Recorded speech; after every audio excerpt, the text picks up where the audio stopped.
উপজেলা বিএনপির সিনিয়র যুগ্ম আহ্বায়ক লিটন ভাই উপস্থিত আছেন, নান্দাইল উপজেলা বিএনপির সদস্য সচিব এনামুল কাদের ভাই, যুগ্ম আহ্বায়ক বাবু পল্লব দাদা সহ অত্র এলাকার মুরব্বিয়ান, স্থানীয় নেতৃবৃন্দ, যুব সমাজ এবং এলাকার আমজনতা, সকলকে আসসালামু আলাইকুম। আমি সর্বপ্রথম ধন্যবাদ জানাতে চাই যুব সমাজকে, যারা এলাকাবাসী, মুরব্বী, স্থানীয় নেতৃবৃন্দদের সহায়তায় এত সুন্দর চমৎকার একটা অনুষ্ঠানে আমাকে আমন্ত্রণ করার জন্য। আপনারা যদিও এখানে মাদক বিরোধী একটা আলোচনা সভা আয়োজন করেছেন, কিন্তু আপনাদের এই উপস্থিতি প্রমাণ করে যে আপনারা আসলে কতটা সচেতন। আমরা বিভিন্ন সময় বিভিন্ন জায়গায় চাকরি করেছি। আমি আপনাদের এই নান্দাইলে জয়েন করেছি 3 মাস এখনো পূরণ হয়নি। এরকম ভাবে মাদক বিরোধী জনসভা আমি এই 17-18 বছর চাকরি আমার 2-1 জায়গায় আমি পেয়েছি, কিন্তু এতটা স্বতঃস্ফূর্ত ভাবে মাদক বিরোধী কোনো আলোচনা সভা অনুষ্ঠিত হয় এটা আমি নান্দাইলে এসে আপনাদের কাছ থেকে পেয়েছি। এটা প্রমাণ করে যে আপনারা সচেতন। আমরা এই মাদকের করার গ্রাস আমাদের সমাজের যুব সমাজকে ধ্বংসের ধার প্রান্তে নিয়ে গেছে। এটার জন্য আমরাই দায়ী। আমি প্রথমে মানুষ, তারপরে হচ্ছে পুলিশ। ব্যক্তি হিসেবে যদি আমি আমার পরিবারকে, আমার পরিবারের, আমি সবার আগে জানবো যে আমার ছেলে কি করে। আপনার ছেলেকে শাসন করার অধিকার আমার অনেক পরে, আপনার ছেলেকে শাসন করার অধিকার আপনার সবার আগে।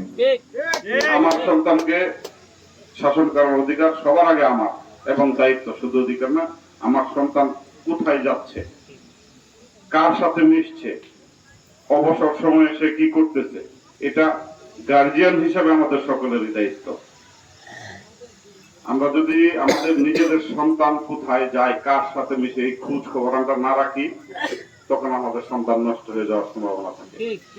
আমি আপনাদের সকলকে বলবো, সর্বপ্রথম আপনার নিজেকে সচেতন হতে হবে এবং আপনার সন্তান কোথায় যায়, কার সাথে মিশে, এই জিনিসটা আপনারা সকলেই খোঁজ খবর নেবেন।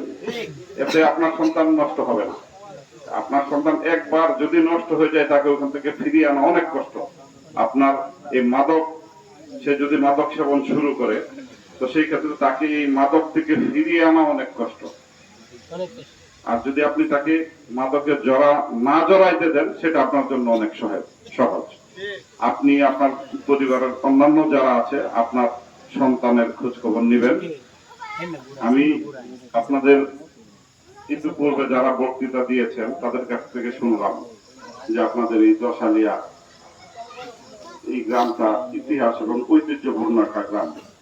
আমি যে আপনাদের সদস্য সচিব মহোদয় একটা কথা বলেছেন যে আমি এই 3 মাসে আপনাদের এই দশালিয়া গ্রাম থেকে, আমার মনে পড়তেছে না যে কোথাও মারামারি হয়েছে বা অমুক একটা সমস্যা, তমুক একটা সমস্যার কারণে আমার কাছে কেউ গিয়েছেন। এটাই প্রমাণ করে আপনাদের একতাবদ্ধতা। আপনারা খুব শৃঙ্খলভাবে প্রতিবাদ করতেছেন। ছোটখাটো সমস্যা সকল মানুষের মধ্যেই থাকে, সেটা আপনারা নিজে একটা সমাধান করতেছেন। এটাই প্রমাণ করে যে আপনারা শান্তিপ্রিয় লোক। তো আমাদের এই শান্তি বজায় রাখার জন্য যে কাজটা করতে হবে, আপনার এলাকায় আমরা সারা দেশের মাদক নির্মূলন আপনারা করতে পারবেন না। আপনি আপনার জায়গা থেকে শুরু করেন, আরেকজন আরেক জায়গা থেকে শুরু করবে, এভাবেই সচেতন হবে মানুষ, এভাবেই সারা বাংলাদেশ ছড়িয়ে পড়বে। আপনারা এই যে আজকে শুক্রবার, আজকে এই আপনাদের মতো এরকম এত বড় পরিসরে না হলেও আরো ছোট পরিসরে আপনার রসুলপুরে একটা প্রোগ্রাম হয়েছে এরকম মাদক বিরোধী, কাকচরে একটা প্রোগ্রাম হয়েছে, তারপরে হচ্ছে শেরপুর পাঁচরুকিতে এরকম একটা প্রোগ্রাম হয়েছে, সিংরৈলি তো পূর্বে হয়েছে, আবার আগামী বুধবারে আছে, জাহাঙ্গীরপুরে হয়েছে, মানে বিভিন্ন জায়গায় কিন্তু হচ্ছে। এটা আপনাদের এই জনগণ এখন এই মাদকের বিরুদ্ধে অবস্থান নেওয়ার কারণেই এই মাদক বিরোধী আলোচনা সভা হচ্ছে, ইতিপূর্বে হয় নাই। এখন আমরা থানায় চাকরি করি, আমাদের জনবলের সংকট আছে। আপনারা এই নান্দাইল উপজেলায় ভোটার আছেন 4 লক্ষ, কম বেশি হতে পারে একটু, 4 লক্ষের মতো ভোটার আছেন। তাহলে 4 লক্ষ যদি ভোটার হয় তাহলে আপনার জনসাধারণ আরো বেশি হবে, মিনিমাম তো 6 লাখ হবে। আপনাদের এই 6 লক্ষ মানুষকে নিরাপত্তা দেওয়ার জন্য আমরা আছি 50 জন। আমাদের আপনার টোটাল নান্দাইল উপজেলাকে নিরাপদে রাখা বলেন, পাহারা দেওয়া বলেন, যেটাই বলেন, আমরা 50 জন লোক আছি। আসলে বাস্তবতা হচ্ছে আমরা চাইলেই সকল জায়গায় একসাথে আমরা অনেক কিছু করতে পারবো। এখানে প্রয়োজন আপনাদের সম্পৃক্ততা, আপনাদের সহযোগিতা, যেটা আপনারা প্রমাণ করছেন। এই যে আপনারা এতগুলো মানুষ আজকে আপনারা এখানে জমায়েত হয়েছেন, এটা প্রমাণ করে আপনারা একটা মাদক মুক্ত সমাজ গড়তে চান। আপনাদের প্রতি আমার অনুরোধ থাকবে, আপনাদের এই যে এই এলাকায় আপনাদের লোকজনই বলেছে অপরিচিত মানুষজন আসে, যার এখানে কোনো আত্মীয় স্বজন নাই, যার এখানে কোনো বন্ধু বান্ধব নাই, তার এখানে আসার নির্দিষ্ট কোনো কারণ নাই। আপনি এরকম লোক পেলে আপনি তাকে আটকান, কারণ আপনি আমাকে ফোন দিবেন, আমি আস্তে আস্তে হয়তো 10 মিনিট 20 মিনিট 5 মিনিট চাই লাগে, সময় তো লাগবে, আমি তো উড়ে চলে আসতে পারবো না, এর মাঝখানে সে চলেও যেতে পারে। আপনি তাকে চ্যালেঞ্জ করেন যে তুমি কোথায় আসছো, কেন আসছো। যদি সে প্রমাণ করতে পারে জবাব দিয়ে আপনাকে, যে এখানে আসছিল একটা কাজে, তার আত্মীয়র বাড়ি আছে, বন্ধুর বাড়ি আছে, বা তার চাচা তাকে পাঠাইছে, খালু তাকে পাঠাইছে অমুকের কাছে, যদি আপনি সন্তুষ্ট হন আলহামদুলিল্লাহ, না হলে তাকে আটকে রেখে আমাদেরকে কল দেন। আপনার একটা জিনিস মনে রাখবেন, যে আপনাদের মধ্যে হয়তো ধারণা থাকতে পারে যে রাতের বেলা পুলিশ পাওয়া যায় না, কিন্তু আমি আপনাদেরকে বলছি, আপনাদের গেটারকে বলছি, যে আপনি দিনে যদি পুলিশ পান 1 ঘন্টায়, রাতে পাবেন আধা ঘন্টায়। তো উদাহরণ দিলাম আমি আপনাকে, যদি দিনের বেলা আপনার পুলিশ পেতে 1 ঘন্টা লাগে, আপনি রাতে পাবেন আর অল্প সময়।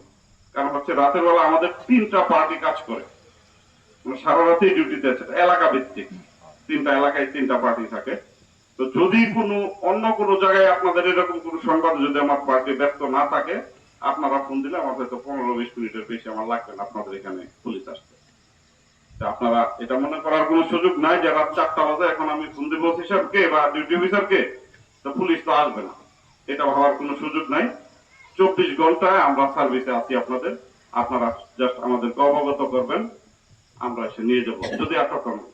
তাছাড়াও যদি আপনাদের মনে হয় যে এই লোকটাকে আটক করলে আপনাদের ক্ষতির কারণ হতে পারে, এরকম অনেক মাদক ব্যবসায়ী আছে যারা সাথে ছুরি, চাকু বা দা এই জাতীয় কিছু দেশীয় অস্ত্র, ক্ষেত্র বিশেষে আগ্নেয়াস্ত্র নিয়ে তারা চলাফেরা করে। সেই ক্ষেত্রে আপনার যদি মনে হয় যে আপনি তাকে আটক করলে আপনি আহত হওয়ার সম্ভাবনা আছে, সেই ক্ষেত্রে আপনি আমাদেরকে খবর দেন, আমরা তাকে অ্যারেস্ট করবো। আপনারা জাস্ট আমাকে তথ্য দিবেন যে সে অমুক জায়গায় আছে, সেই অমুক দোকানে বসা, অমুক সামনে বসে চা খাচ্ছে। তো সেই ক্ষেত্রে আপনারা আমাকে দিলে আমি আপনাদের তথ্যটা অবশ্যই গোপন রাখবো, এতে কোনো সন্দেহ নেই। যে আমি আপনার অমুক আমাকে ফোন দিয়ে বলে দিছে যে তুমি অমুক জায়গায় বসে আছো, এটা আমরা কখনোই বলবো না। তারপরে হচ্ছে আপনারা এই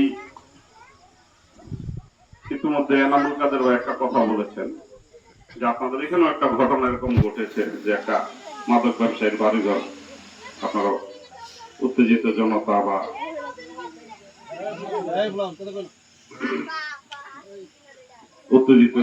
আপনারা একটা বাড়িঘর ভাঙচুর করেছেন এবং আগুন দিয়েছেন। বাস্তবতা হচ্ছে যে কথাটা এনামুল কাদের ভাই বলেছেন, ওই বাড়িতে ব্যবসা করতেছে একজন, কিন্তু ওই বাড়িতে কিন্তু বসবাস করতেছে 4 জন 5 জন 7 জন 8 জন লোক। একজন ব্যবসা করতেছে, তার মা বাবা থাকে, তার স্ত্রী থাকে, তার ভাই থাকে, ভাইয়ের স্ত্রী থাকে, ভাতিজা থাকে, এরকম অনেকগুলো লোক ওই বাড়িতে থাকে। তো সেই ক্ষেত্রে আপনি যখন ওই একজনের অপরাধে আপনি বাড়িটা পুড়ে দিলেন বা ভেঙে দিলেন, সবগুলো লোক কিন্তু ঘর ছাড়া হয়ে গেল, সবগুলো লোক ঘর ছাড়া হয়ে গেল। তাই আমরা, এবং শুধু ঘর ছাড়া হয়েছে তাই না, এবং যদি আপনারা আইনের দৃষ্টিতে যান তাহলে আপনি